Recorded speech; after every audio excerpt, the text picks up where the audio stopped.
தமிழ்நாட்டில் அறிவை வளர்க்கும் அரசு பள்ளிகள் சுடுகாடு போல் இருப்பதாக நாம் தமிழர் கட்சி ஒருங்கிணைப்பாளர் சீமான் வேதனை.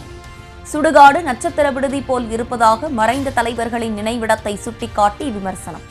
நினைவிடத்தை வந்து பாருங்கள், எத்தனை கோடிகளை கொட்டி நட்சத்திர விடுதி போல அந்த சமாதி புதைகுழி கட்டப்பட்டிருக்கிறது என்பதை பாருங்கள். அரசு பள்ளிக்கூடம் கல்லூரிகள் எப்படி இருக்கிறது, சுடுகாடு போல சுடுகாடு எப்படி இருக்கிறது என்று ஒரு தடவை பாருங்கள். தேர்தலில் வாக்கு செலுத்துவது என்பது ஒரு சடங்கல்ல, ஒரு முறை அல்ல.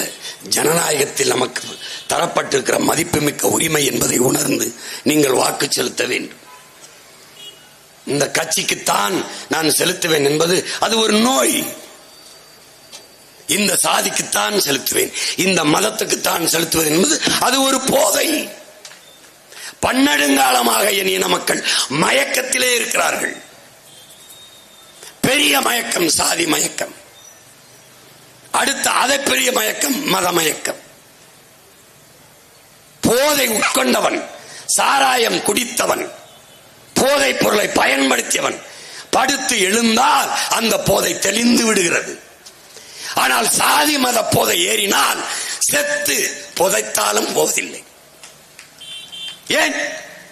புதைக்கிற சுடுகாட்டில் எழுதி வைக்கிறான் சுப்பிரமணிய நாடார், ஆறுமுக கவுண்டர், சிவசாமி செட்டியார் என்று புதவுளியிலும் எழுதி வைக்கிறான். அப்ப எது பேராபத்தானது? இந்த மயக்கத்தை எவ்வளவு காலத்துக்கு தூக்கி சுமப்பது? ஒரு தேசியன ஓர்மையை பிளந்து பிரிக்கிற பெரும் தீமையாக இதான் இருக்கிறது. இதைத்தான் தன்னின பகை என்று நமது முன்னவர்கள் சொல்கிறார்.